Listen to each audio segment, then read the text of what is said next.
Guess who's back? COVID is back with a vengeance.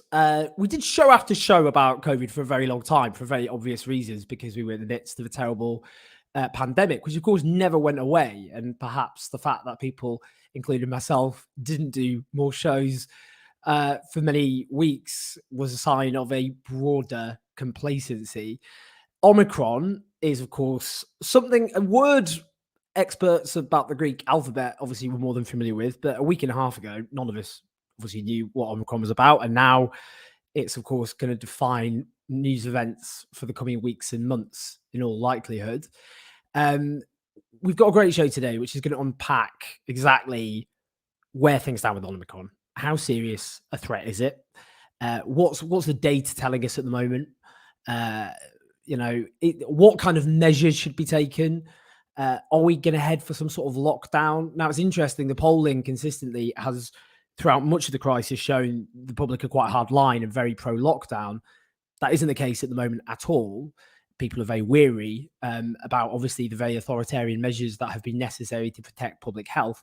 But nonetheless, at the moment, there isn't public support for lockdown according to the polling. But of course, that could change if the data changes and Omicron represents a genuine threat here.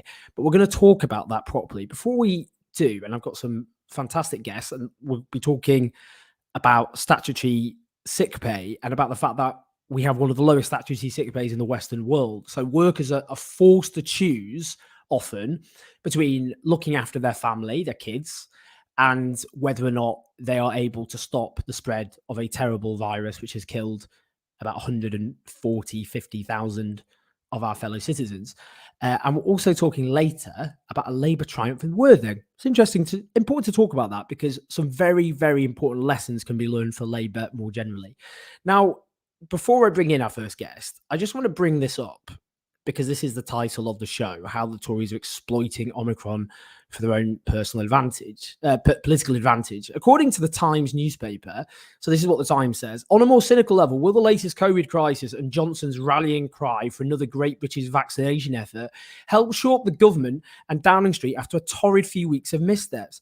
As one cabinet minister said, we're in a remarkable position. We've had a wobble, but now we're back on COVID. It's stronger ground for us. It should put us in a good place for the new year. Grotesque, absolutely nauseating stuff that a cabinet minister is actually rubbing their hands with glee at the emergence of a new variant which may cause huge amounts of death and misery and economic and social dislocation, because they think it will shift the narrative away from Tory corruption scandals back onto COVID. Now, the fact they think that's going to benefit them itself, I have to say, is a real sign of failure on the part of much of the media and the opposition, because how on earth can the Conservatives ever be in a position, after one of the most disastrous handlings of COVID on earth, think that they could ever gain partisan advantage from COVID returning, or not returning, bear in mind, well over 100 people are dying a day of COVID in Britain at the moment, but a renewed surge that they think that will benefit them. It is pretty grim and nauseating on a whole number of levels. Now, before I bring in, we're very lucky to have Deenan Pillay again. We had him on earlier this year and lots of people wanted him back because he was so great.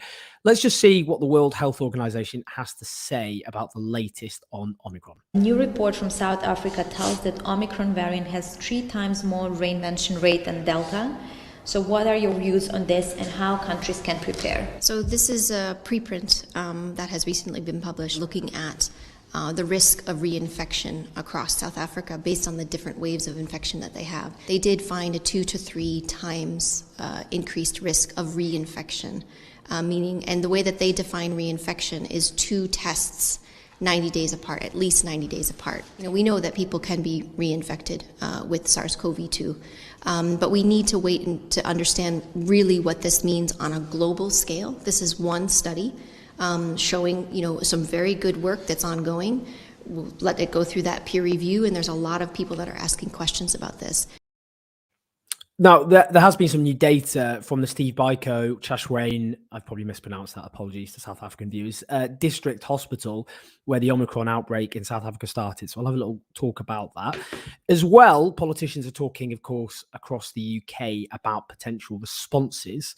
Let's see what the First Minister of Scotland, Nicola Sturgeon, had to say. We keep all of this under review. I mean, I'll be assessing the latest data and the latest knowledge about this variant over the course of the weekend. I'll be talking to my advisors through the weekend ahead of the next Cabinet meeting on Tuesday. You know, we are looking very closely at all of this right now and making judgments about what might or might not be necessary to do. And I've tried all along to say that my job is to take the decisions that we deem to be necessary to keep people safe. And if they are unpopular decisions, then that's my job. I've got to be prepared to do that. I hope we don't have to introduce any further protections in addition to those we have in place right now, but we can't rule anything out. We saw in Ireland just yesterday significant new restrictions being imposed again. We've got to operate in a way that is designed to keep people as safe as possible, and that's a duty the Scottish Government takes very seriously. Now, I should say the Scottish Government has itself question marks over how it handled COVID-19. But I would say one of the advantages of the Scottish Government response is communication has been better. Now, Boris Johnson's often styled as this charismatic politician who has a sort of cut through that most politicians can only dream of. Now, his personal ratings actually itself lay that open to a certain amount of skepticism, but his ability to communicate clearly during a pandemic, which is very important, has been poor. And at least there, I think there's some basic kind of preparing the ground for what may come in the coming weeks. Now, before I bring in our first guest, just usual housekeeping. If you're watching live, click on the YouTube link and press like and subscribe. You can use Super Chat to support the show, and we'll put the guests we'll put the questions to the guests. I didn't read out the super chats from last week, so huge apologies. So I'll read out at the end those super chats as well as these super chats, and a special thanks to those people. And also to support the podcast, the videos, the documentaries, all of that. That's patreon.com/OwenJones84. We can only do that with our team because of you. So huge amount of thanks for that, and do keep supporting us. We've got lots of documentaries in the pipeline. Let's bring in now our first brilliant guest. As I said, Deenan Pillay, UCL, virologist extraordinaire. How you doing? It was a pleasure to be with you on the show, Owen. I'm fine, thank you. And thanks for, we should say, apologise to you and also people watching. We were delayed because the camera and the microphone weren't working, which is quite essential actually for this whole format. So that was unfortunate, but we got there. Where do we stand based on the latest information about Omicron as far as you're concerned? Well, Owen, I think just stepping back for to start with, it is probably the most expected event that's happened. It would be the highest thing on the risk register of any country is that there's going to be future variants emerge. I mean, variants have emerged. We just, this is not speculative. We know what happens. And so the first thing is not to be surprised by a new variant emerging. And the second thing is, and I know it's sort of global politics and we're thinking about the local, but this is global politics, is that the woeful distribution and uptake of vaccines around the world has directly contributed to this happening. And however much we talk about that, and we've talked about it in the past and talked about the need that this is a global problem, we can't just isolate ourselves away, that as long as there is replication of the virus and an immense spread around the world, particularly amongst unvaccinated, then there's going to be a risk for the rest of the world. And that's exactly as we found it now. Now, moving on to what is the impact of Omicron?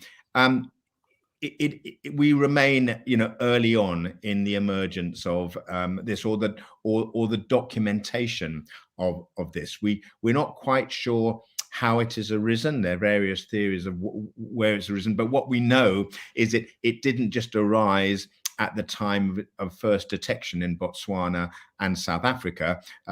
We already know, for instance, that it was present in the Netherlands before that time. It may have been circulating widely in parts of the world where there's less surveillance. Obviously, sub-Saharan Africa is one area that could have happened. So this has been circulating for some time. What we're now learning, as particularly from South Africa, and all eyes are on South Africa because it's a relatively unvaccinated population, a younger population. There's lots of spread of this, really, really huge spread at the moment. And what's a bit unclear at the moment is the degree to which it is causing severe disease. There are reports from South Africa that in fact the rate of disease hospitalization is lower than we have seen with Delta and previous variants. But against that is the fact that if it really is very infectious and is therefore going to perhaps overcome the protection that's provided by vaccines, that with so many people being reinfected, then of course, even if hospitalization and severe disease is a lower proportion of those cases, the total impact of that on the NHS, for instance, will be very severe. So yes, it is a concern. Clearly, the critical question to my mind is the degree to which vaccines will prevent severe disease. But given that we've got large amounts of circulation of virus as it is with Delta, then of course the circumstances are such in the UK that of course a new variant coming in, there's no doubt there's a lot of this new variant Omicron in the UK will continue to spread, and of course with the implications I've mentioned.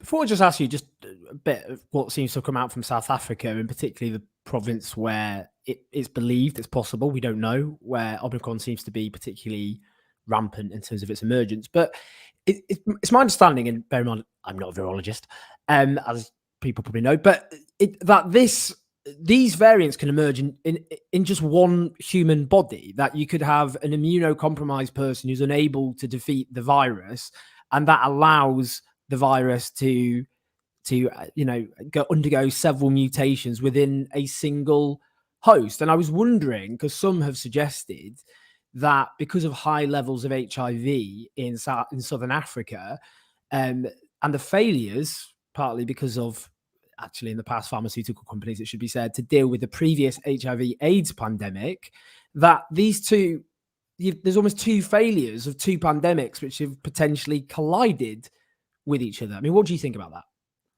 Yeah. So first of all, you're a very good virologist, obviously, Owen, and so that's great.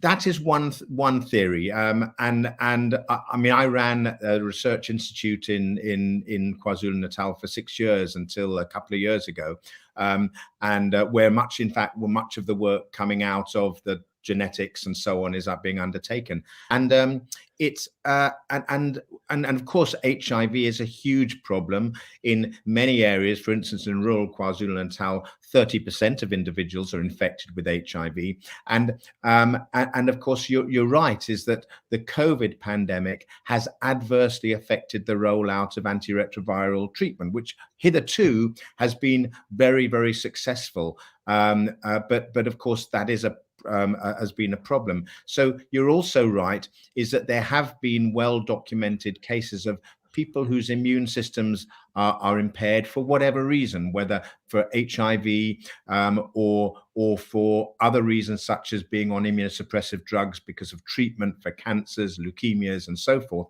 is that in those individuals, this virus, which in almost everyone else is a short-lived infection, does become what we call persistent. And with a persistent infection, it means that ongoing replication of the virus occurs in the body, and the virus then evolves very quickly, evolves to sort of escape the antibodies that are developed, if the antibodies are less optimal, and other bodily, other immune responses, and therefore can evolve much quicker than one would expect in a population where there's spread of the virus from one person to another with relatively short-lived infection in each individual. So that is one theory of why this virus, with many, many mutations different to previous variants, has emerged. But there are alternative hypotheses, one of which is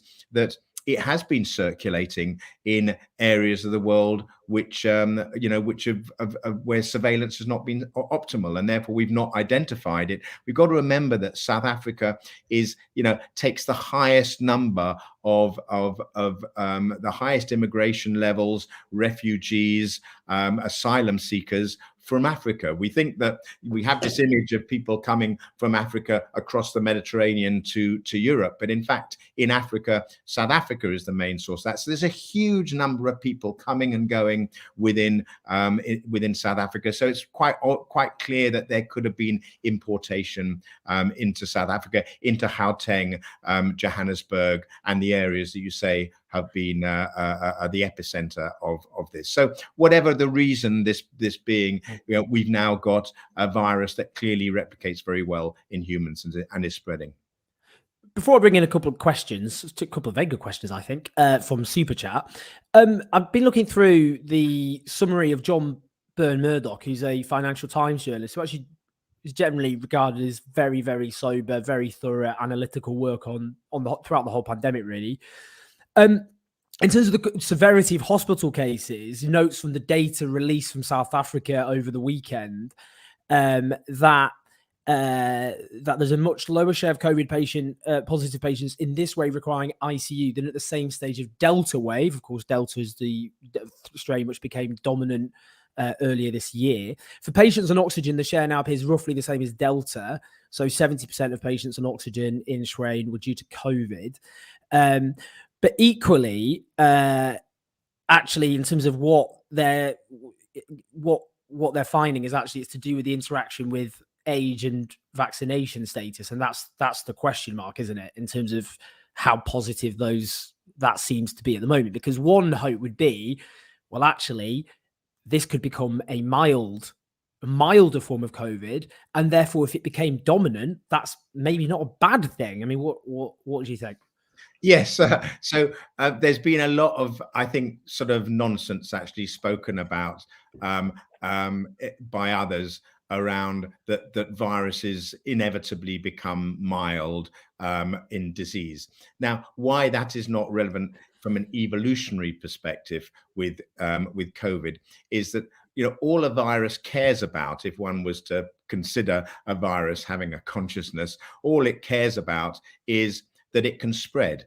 It doesn't care whether it causes severe disease or kills its host, unless by requiring hospitalization, that takes an individual out of the transmission pool. But the issue with COVID is that probably most of the transmission goes on whilst before people are symptomatic, and soon after they become mildly symptomatic. In other words, the function of the evolutionary process of the virus is already done by the time the people have got severe disease. In other words, there's no evolutionary benefit or not for whether it causes disease. And the business is done because you're infectious, before symptoms start often. And so I don't think this is an inevitable thing. But of course, it may be there are other reasons why this virus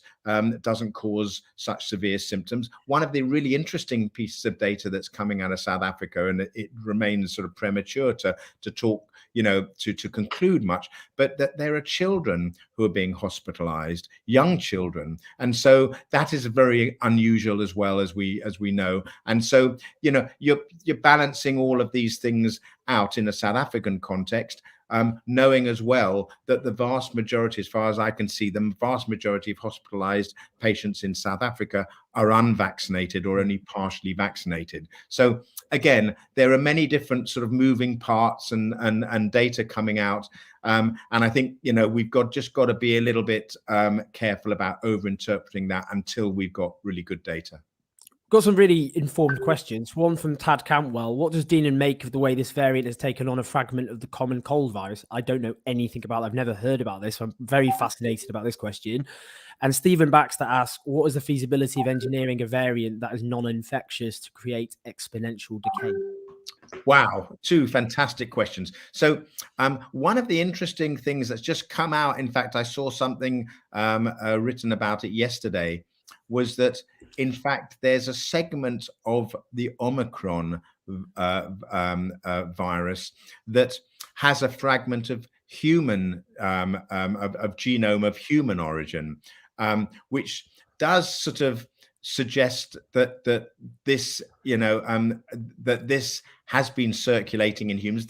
These sort of mixtures of bits of genome, that's what viruses are. They're bits of genomes that, as they evolve, they take on new bits and so on to become more replication competent.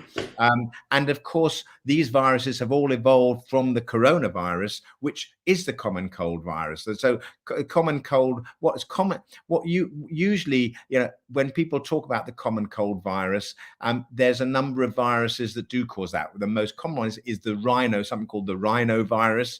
But the coronavirus, the sort of more common cold coronavirus, which is a different branch of the coronavirus family, certainly causes the common cold. So it's not surprising that there are bits of other viruses there. What is interesting is there's also bits of human genome in there, which again is the nature of a virus which is replicating hugely in humans. So that's what I'd say. I don't think there's too much to take home from that. With regard to the second question about, can you engineer a virus that is non-infectious? Well, that in effect, that's what a vaccine is. But of course, just letting that virus out into the population, because it's non-infectious, is not going to really is not going to spread, and therefore it in itself is not going to protect the population.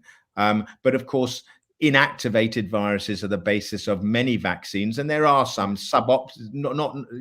less successful than the mRNA and the AstraZeneca vaccines, but there are COVID vaccines based on inactivated virus, and so these are not new ideas. Peter O'Donovan asked, is new interferon beta coronavirus treatment, if it works with the COVID pills, will that stop deaths? I mean, I suppose one of the things which people are interested in is, if we're going to be hit by this new variant, is essentially the way to get through this going to be lots of boosters, mass vaccination of the global south, and new antiviral treatments coming on stream? Yeah, no, that's so what's that constellation look like? Well, you're right. First of all, vaccines are by far the most effective way to deal with this. If we think about some of the new antivirals, and there was one that has already been licensed, and another one from Pfizer that is going through the process at the moment, they're very promising. Particularly the one produced by Pfizer is very promising in terms, but the main caveat here is that you need to then be treating individuals within 3 to 5 days of first being infected. Now, if you just think about the logistics of that, I mean, if you or I get symptoms, however much we'd say, yeah, we've got a symptom, we're going to go and get ourselves tested, it's often 2 or 3 or 4 days before you get round to actually being tested, whether it's by PCR or lateral flow, and the lateral flow won't be positive until a few days after starting being infected. But by that time, to thinking that then how are you going to get access to a drug, this is an oral drug that you take as a pill, but how are you going to get access to that? And is everyone going to get access to it? Because it is it's very difficult to see how the antivirals will be a widespread utility unless the time taken, the rapidity by which testing can happen is ramped up. So these are positive things, but of course one needs to think about how they're going to be used. Of course, they could be targeted for high risk individuals. So for instance, as happens with influenza during severe seasons, those who are high risk of getting severe influenza can get the drugs, also this case is a drug called Tamiflu or oseltamivir, into their homes, and then as soon as they get symptoms, they start treating themselves on the basis that we assume that this is going to be flu without necessarily being tested. So that's another model that we could use. But you're right, is vaccines are going to be the mainstay, and my sense is that in the same way we're talking about boosters now, that we will be, but this virus will continue to evolve. We're not going to eradicate it from the world, but of course we need to do everything we can to minimize transmission in the ways that we have. But I think annual COVID vaccines, perhaps combined with flu vaccines, is what we're looking for the foreseeable future. I won't keep you much longer. I know we started late, and this has been absolutely fantastic. Very, very clear, very accessible, very detailed. In terms of what do you think of the government's response so far?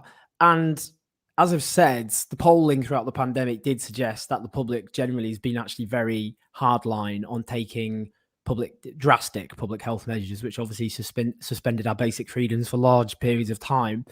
But that isn't the case at the moment at all. People are opposed to, for example, large numbers opposed to closing pubs, the kind of things that actually people were very supportive of even earlier this year, obviously.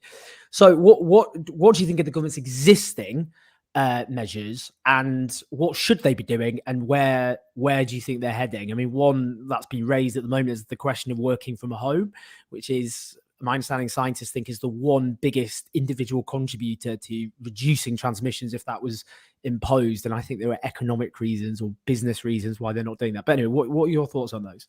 Yeah, no. So I think my behavioural psychology sort of colleagues and friends in Independent Sage often talk about the misuse of the term fatigue, that people are fatigued, and that with appropriate, as we learnt in the first waves, that with appropriate information and understanding, then people are willing to, generally people have a social sort of awareness and want to protect themselves, their family members, and the rest of society. So, but the problem at the moment is that this is my, my pop sort of psychology understanding as a virologist, is that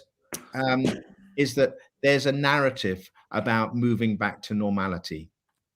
And when that narrative is there, then of course everyone is looking forward to and has their image of what normality looks like, their Christmas parties and all the rest of it.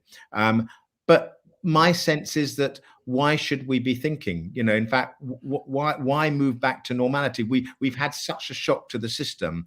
This pandemic has demonstrated how vulnerable we all are, how the world is a small place. And there are measures. And of course, new pandemics are very likely to be respiratory borne, aerosol and airborne. So we've almost had, not a dress rehearsal, we've had the real thing.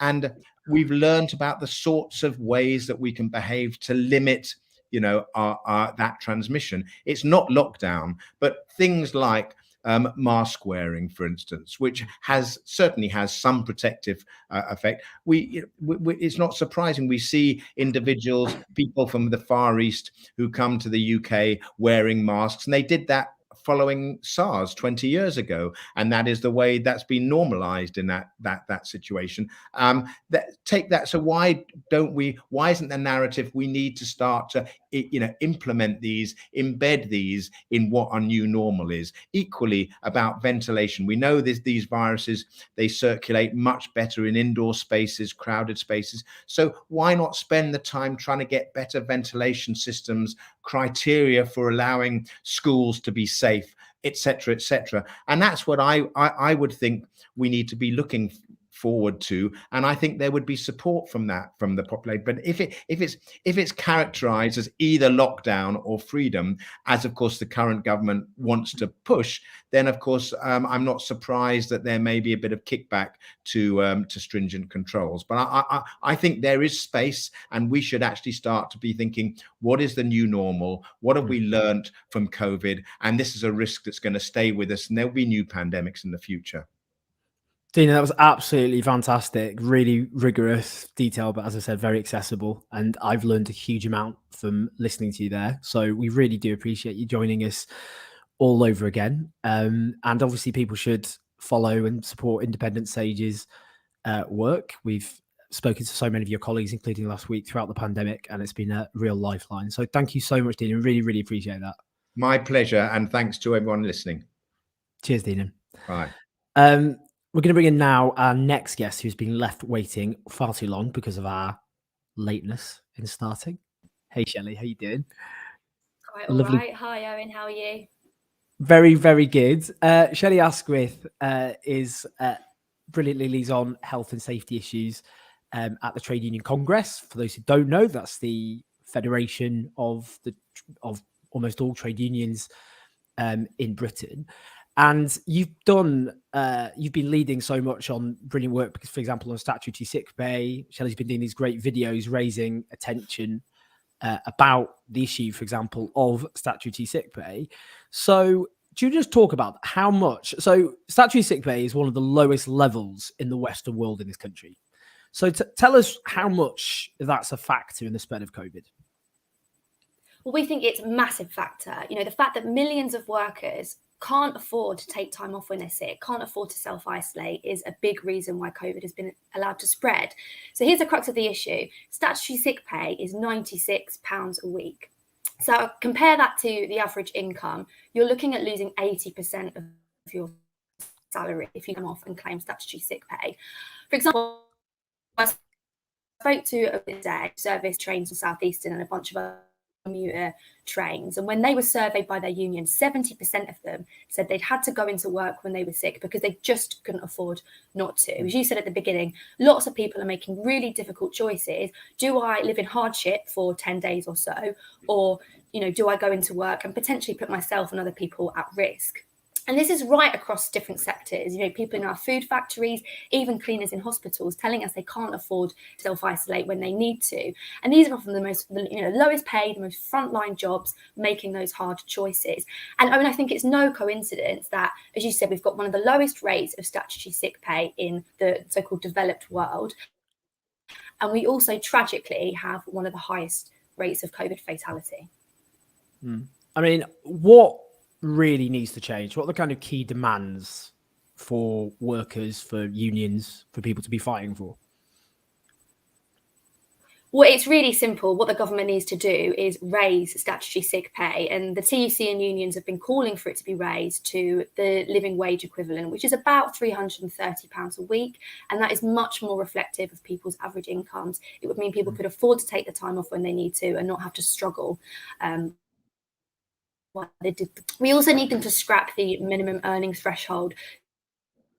So currently you've got millions of people just you've also got a couple of million people who don't even get that. They're not entitled to anything if they need time off sick because they earn on average less than £120 a week. We want them to get rid of the minimum threshold, make sick pay something that's eligible to every single worker so that everyone can afford to self-isolate. Fine, just last couple of questions. What rights do workers have when it comes to COVID safety? I mean, I know lots of workplaces have not been COVID safe throughout the pandemic. And actually, it's interesting. One of the big advices that was always wash your hands. People should wash their hands, by the way.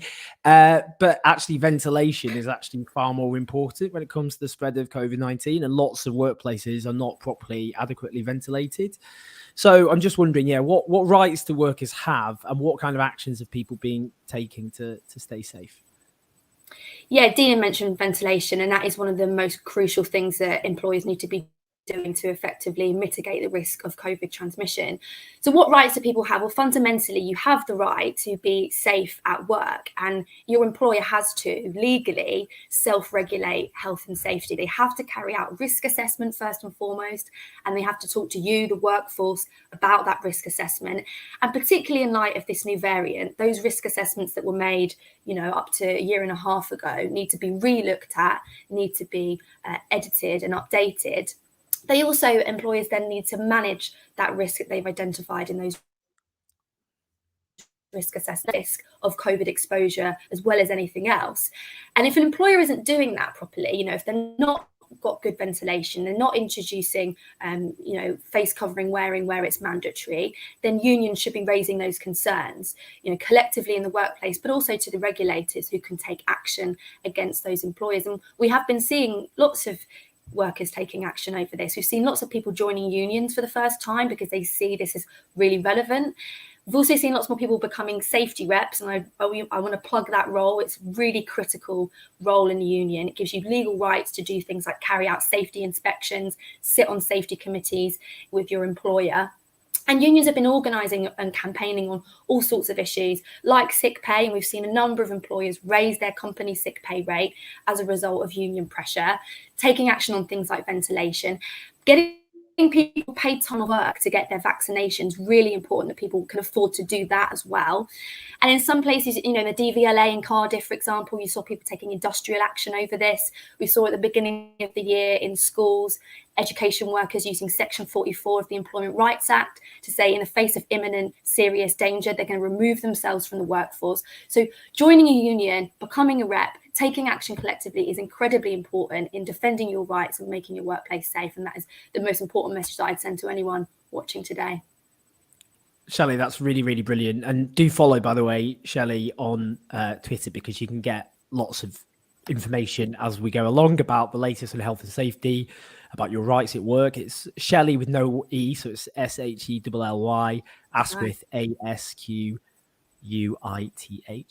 And do join a union. If you're listening or watching, join a union, type in TUC, join a union, and you'll see which union is relevant for you. As we can hear here, the issue of workers' rights can be a matter of life and death. Absolutely. So cheers, Shelly. Really, really appreciate you coming on at such short notice on a Sunday. So I hope you enjoy the rest of the day. But thank you so much, and lots of love and solidarity. Thanks, Owen. Cheers.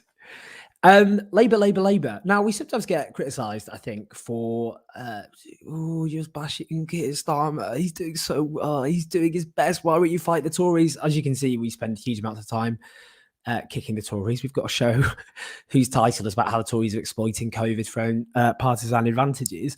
But we've got to deal with the material as it is when it comes to the opposition. Now, I am going to end the programme at the end after this really important interview with a piece of news which has actually made me genuinely quite angry. I know sometimes people talk about being angry in quite a performative sense, but no, I was really pissed off, quite full of rage about this story. I'll come on to it afterwards. You'll see why I'm angry about it. But some good news, which is that Labour in a local council election in Worthing absolutely battered the Tories. Now, this is important because the electoral record under Keir Starmer has not been good, generally speaking. Obviously lost Hartlepool, which was kept in 2017 and 2019, including in that election inferno. Nearly lost Batley and Spen. Again, that was kept in 2019. The Labour majority collapsed. In Chesham and Amersham, Labour's wiped out. Lost its deposit. In the latest by-election as well, we just had, there was a 10% swing to Labour, which you kind of think is good objectively, but unfortunately it's way below the swing of by-elections since 1997. You expect oppositions to do very well in by-elections. They do better in by-elections than general elections. That's the rule, which is why Hartlepool and Batley and Spen was so disturbing, because it suggested Labour was on course to lose dozens of seats, even having been reduced to just over 200 in the 2019 election. Local elections have also been pretty bad, patchy, to be honest. Labour have gained and lost seats. You kind of think, well, that's a mixed bag. Not how it should work in a midterm. The opposition should be doing really, really well. So the fact that in Worthing, let me just show you, in Worthing, Labour did do extremely well. Look at this candidate here celebrating. Ricky, we won. Thanks, everyone. You've been amazing. Your vote means that Worthing Borough Council is no longer dominated by the complacent Conservatives who just lost overall control for the first time ever. That is a big, big result. And let's look at the result. So Labour's share of the vote went up by 17.6%. The Tories went down by 1.6%, and the Greens were squeezed, and so were the Liberal Democrats. There was no UKIP standing, so their vote went down, but it seems like some of their vote actually went to the Labour Party. Now we have the brilliant Hilary Schan-Martyn. Have I pronounced your name right there? Just to check, Hilary. Yeah, you have. Very good. Hilary Schan-Martyn, who is in East Worthing and Shoreham CLP and was obviously on the stump campaigning. What happened? Well, as I've said, it's not. I'm just being honest. The electoral picture for Labour, people get so angry at me for pointing this out. You know, facts being very upsetting for people to hear, but the results are not generally good for Labour and haven't been pointing in a very good direction. This, though, you look at that and go, "Wow, what happened?" So I think it's important to say, started, sort of 4 or 5 years ago. Members under Jeremy Corbyn in sort of 2016, we were just able to activism that Labour. And I think what we found was that the Labour vote was there. It just had to be a voting Liberal Democrat because that had been the kind of traditional anti-Tory vote around here. But when Jeremy Corbyn came along and the influx of just huge amount of men able to campaign in a way that we had never been before, we were flooding the streets. And so when we won our first Labour councillor in 2017, that was the first Labour councillor in Worthing for 40 years. Actually add sort of 3-4 every year since, and we've gone from 0 to 17 Labour councillors in 4 years. So this is not a reflection of anything that's happened recently, and hence why it looks sort of out of sync with what's going on with Labour elsewhere in the country. This is a 4 or 5 years of extremely hard work on the ground. What were people saying on the doorstep? I mean, we have some of the worst, most complacent Tories in Worthing that I've ever come across. I mean, they really are. They have been in power for so long that they stopped listening to the community. They would spend endless amounts of money on vanity projects that would never go anywhere. They weren't listening to what people wanted. And people have the end of the road with them. And what we have been able to offer, and our Labour group here have been doing just such fantastic work in preparing to take the council, which is what we intend to do next year, that we have got such a solid vision for what the town will look like under a Labour socialist council, based on the Preston model, that we are able to sell them this positive vision for a town whose residents have just been ignored for years and years by a complacent group of Tory councillors, and that's what they were telling us. So, what could Labour learn from this nationally? And we actually saw in the local elections when Labour did badly earlier this year, there were some striking exceptions where I'd say they summed up by either being seen to offer an alternative and/or fight the Tories.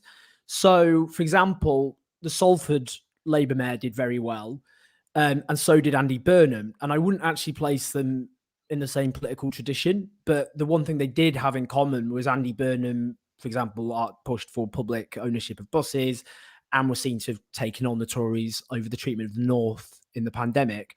And in Salford, they've been again pushing overtly socialist policies as much as that's possible under local powers. And you mentioned Preston and the Preston model, which people should look up and Google, by the way. Some great articles about it. But basically, what they do is they bring in services. They get the council to support local services, the local economy. So just talk us through what can be learned, do you think, from Labour? What could Labour learn nationally from what you did locally? Yeah, absolutely. I think one of the biggest things and the biggest changes that's happened under Starmer's leadership is the shift away from community organising. And that is such a huge mistake. I mean, they got rid of the community organiser post during the pandemic.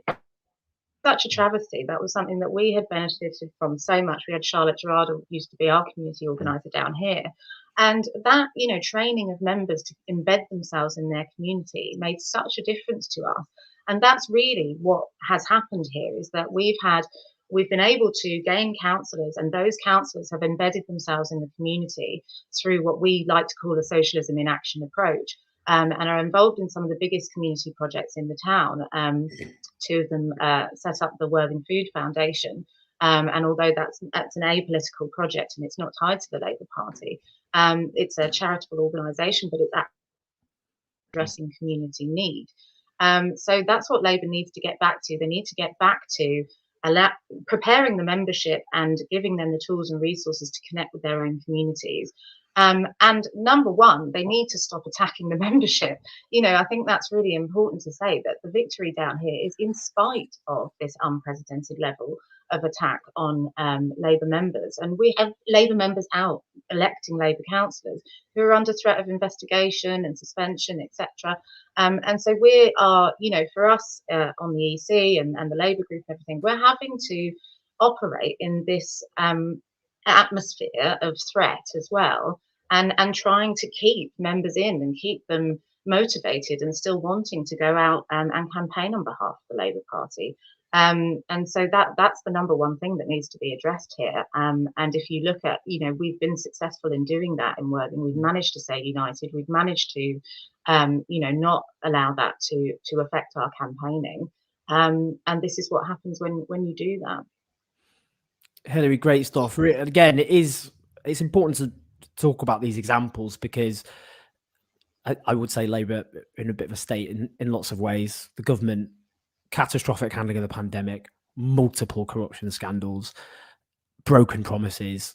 It's as bad as it gets for the government. And, oppositions are normally ahead by quite a big margin in midterm. And that isn't a guarantee of victory. Otherwise, Ed Miliband would have become Prime Minister. So the fact they're below what, way below what Labour won in 2017, but actually not as good as the polling in the 18 months after the 2017 election, before the Brexit debacle obviously caused both the Conservatives and Labour to collapse in the polls, and then the Tories recouped their vote more than Labour did, hence what happened in December 2019.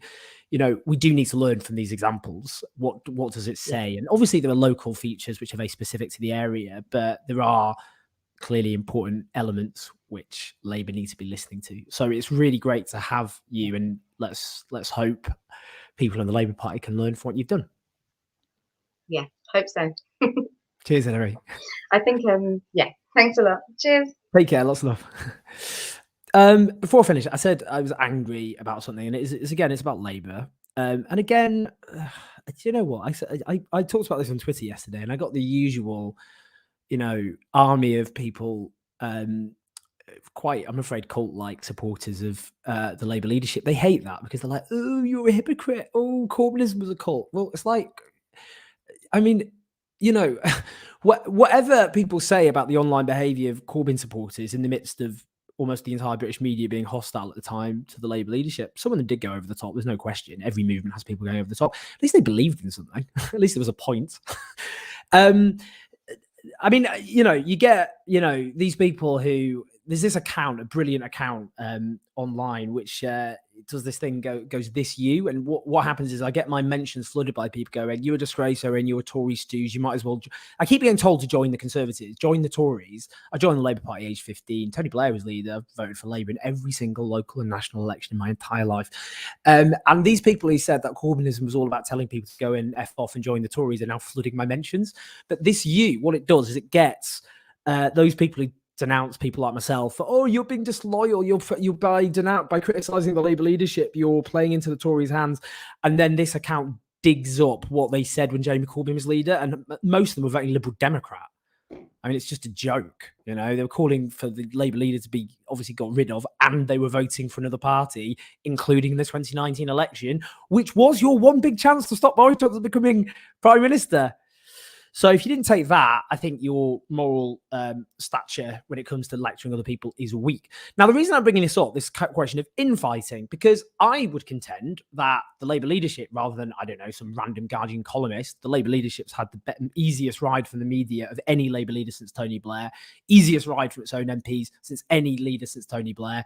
Like, they've had everything in their favour, and they still are often a shambolic mess. Not like New Labour, by the way. New Labour, disagree with them fundamentally. They were titans. They knew how politics worked. They had the Tories on the ropes. This lot, embarrassing. Now, the reason I bring this up is the issue of they're the ones who keep doing the infighting. They're the ones who keep attacking their own party rather than the Conservatives. Let's look at this. I'm really pissed about this. Angela Rayner aide Jack McKenna suspended over data breach. So Labour suspended Angela Rayner. She's the deputy leader of the Labour Party, the elected deputy leader. She's got her own mandate. In an escalation of hostilities between her and Sir Keir Starmer, Jack McKenna, who manages the deputy leader's relations with the media and writes her speeches, learned of the action last night. He's been placed under investigation on suspicion of a personal data breach involving another Labour staff member. The party said the inquiry does not amount to a presumption of guilt. Hold on a minute. You might have just noticed that. Did you notice the problem with that whole element? Okay, this is the problem. He's been accused of a data breach. Okay, which I'm extremely skeptical of. That's a data breach. What the Labour leadership just did. They leaked to the Murdoch press, a Conservative rag, against one of Labour staff members. Do you remember the Labour leadership contest? When Keir Starmer did that big Trump, it's the only time I've seen him at least pretend to be passionate. I will not have staff members attacked. They can't defend themselves. When one of his staff members was criticised. And now his team briefing against. He learned about this, as it says there, from the Sunday Times. He wasn't told by the Labour Party. He was told by the Sunday Times of the action taken against him in a data breach, because they shouldn't be leaking private disciplinary matters to newspapers. So that's the data. They've done what they're accusing him of. Now, the reason, I just think this shows what a bunch of jumped up thugs these people are. And I know some of them, they are the sorts of people who watch The West Wing and think they're big shots and they know how politics works, but they are so embarrassing when you meet them. So mediocre, so weak, no substance, only obsessed with bashing the trots. That's what makes their pulse rage a bit faster. Watching Neil Kinnock's 1985 speech attacking Militant on repeat. Pathetic. These people are thuggish. Now, whether or not you agree with Angela Rayner or not, she grew up around the corner, literally around the corner from me in Stockport, by the way. She's not from the same political tradition as me. I've got a huge amount of respect for her, actually. Working class, mum age 16 who rose to the top in politics in very adverse circumstances. Again, different politics, things I disagree with her on. The way she's been treated is so despicable by the Labour leadership. And actually, to the anger of lots of people on my side of politics on the left, actually, she's angered a lot of them because they think, actually, she's helped Keir Starmer get away with many of the things he's got away with internally. So she's done all of that, and they've still gone for her. So what did they do? Okay, so after the Hartlepool by-election loss, Keir Starmer's fault, he's the leader of the Labour Party, Angela Rayner wasn't running that campaign, they tried to scapegoat her. They were like, what should we do? Oh, I know, we'll scapegoat a working class woman from Stockport, deputy leader, didn't run the campaign, sacked her as party chair, and then just generally tried to just take her down. They can't sack her because she's elected deputy leader, so they can't take out the shadow cabinet. So that's what they did. They briefed against his team briefed against her clothing. They briefed that her clothing was inappropriate. How sexist is that? When this gets worse, in the aftermath of the horrific murder of David Amess, there was a storm whipped up because of Angela Rayner's comments about the Conservatives, calling them homophobic and misogynistic scum. The fact that you could link alleged Islamist fundamentalist terrorism to Angela Rayner is so unhinged, it's not even worth me trying to debunk it.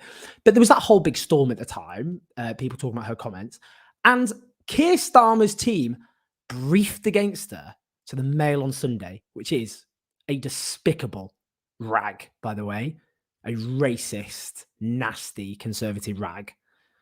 They briefed against her, get this, when she was on bereavement leave.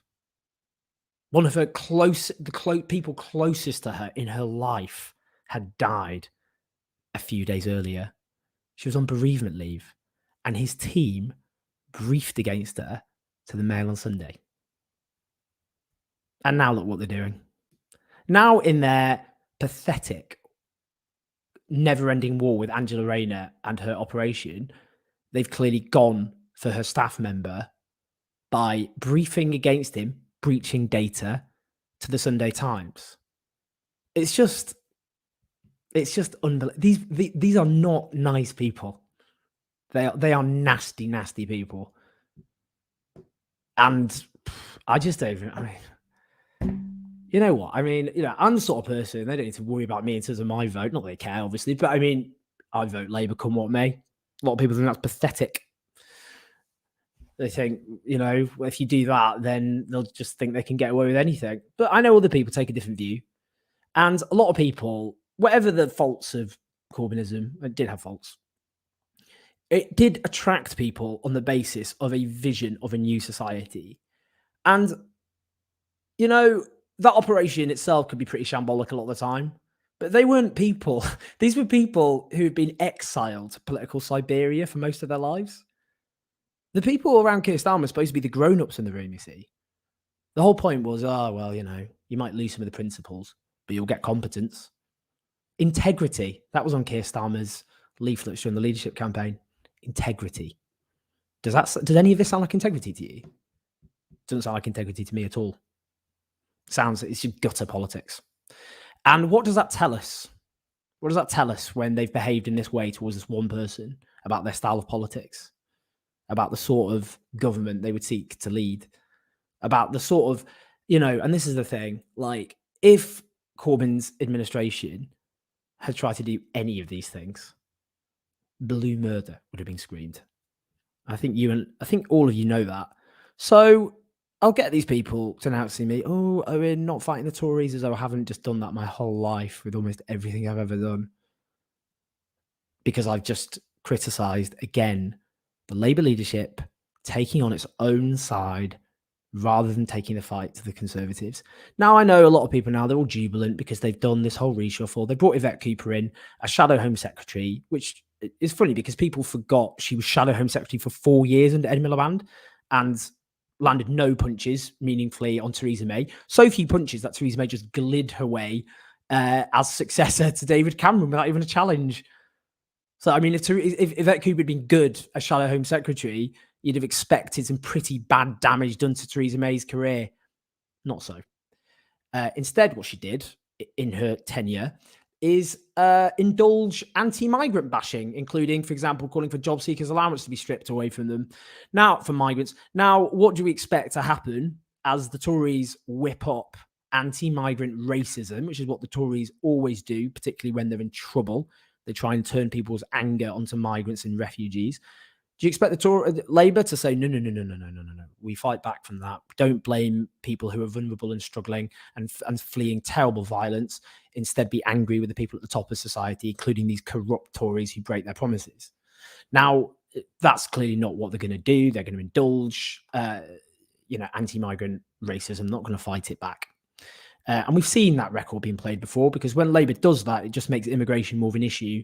And when that dominates politics, that benefits the Conservatives because they're always trusted to crack down on migrants and refugees. However much Labour try and indulge in a Dutch auction about how horrible they can be, the Tories will always win in that particular gruesome battle.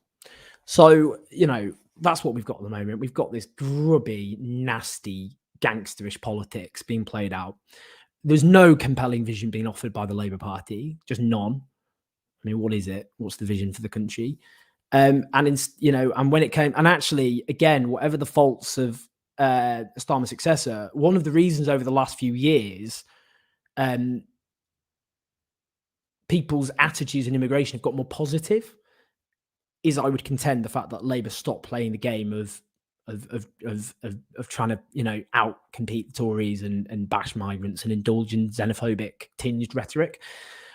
I mean, it's just going to be self-defeating on its own terms. It's depressing. It's depressing. And, people want me to lie. They want me to pretend everything's fine. They want me to be a Labour Party press officer. I'll keep saying what I think, including talk about positives, like we just heard in Worthing, which Labour should be learning from. Anyway, let's get that out of my system. We've got lots of stuff coming up. I should say, by the way, the channel's not been as active as it should be because I'm finishing my book, which is 6 years overdue. I'm being told by my producer to remember super chats. I will remember super chats this time. I'm finishing my book, which will be done by the end of January. And then I can throw everything into the YouTube channel, but that's and the podcast. That's just why, just why. It's called The Alternative and How We Build It, and it will hopefully be out next autumn, but I have to finish it, so that's why. So I better go and do that now. So just quickly, lots of love and thanks to people on Super Chat: Tad Campwell, Stephen Baxter, Peter O'Donovan, David Bowerter, and last week we missed, hold on, because of my stupid incompetence. Here we go. Let me bring it up. Oh, good Lord. Here we go. As you can see, very competent. Where is it? Here we go. Oh, Max McDonough there as well. And last week, Mello Maggot and Tad and David Barrett again. Max McDonough, Starmer is my MP. I feel like I need a wash every time he appears in public. Gosh. I mean, do you know what? I'm going to say something which a lot of you know are going to go, ooh. Keir Starmer on a personal level is a perfectly nice guy. I know. I mean, do these things matter? You know, is people's niceness judged by how well they behave on a personal level, or the operation being horrible, vindictive, nasty, bullying, thuggish shits? Yeah, it's a difficult one. On a personal level, perfectly nice guy. No politics. Obviously, ill-suited to being leader of the Labour Party. But, you know, this leadership is just the stuff they've done is just terrible. And the fact they think they've got a moral high ground. David Bowerter says, what are the chances of Labour breaking out into all-out civil war? Well, the thing is, you know, I mean, they've got this all nailed down because, you know, as I've said, he has had the easiest ride from MP since Tony Blair. That's the thing. All the things that have gone wrong for Labour, it's not like, you know, a constant civil war being waged by the Parliamentary Labour Party, as was the case under Corbyn. It's not like the media every day are going, oh, he's the second coming of, you know, sorry, not second coming. He's the Antichrist. He's, you know, it's Al-Qaeda, ISIS, or whatever, terrorist lovers. You know, they've just done this all by themselves. So will there be a Labour civil war? I mean, they've got the support of most Liberal commentators. They've got most Labour MPs, even if a lot of them think Keir Starmer's useless and his team are useless, they're like, well, at least he's not Corbyn. So, you know, and the left have been marginalised, not treated as legitimate political actors.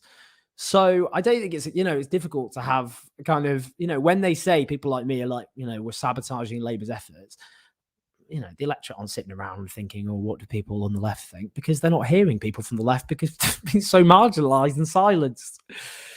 Anyway, thanks for listening today. Really great show. Just so learned a huge amount. Do support us, as I said, on patreon.com/OwenJones84 so we can keep the show on the road and do all the documentaries we've got planned. Do press like on YouTube and subscribe, and also subscribe to our podcast. Lots of love, everyone. I'm going to go and write that book, which as I said, is very overdue. Thanks so much for our guests. Take care, everyone, and I will see you soon.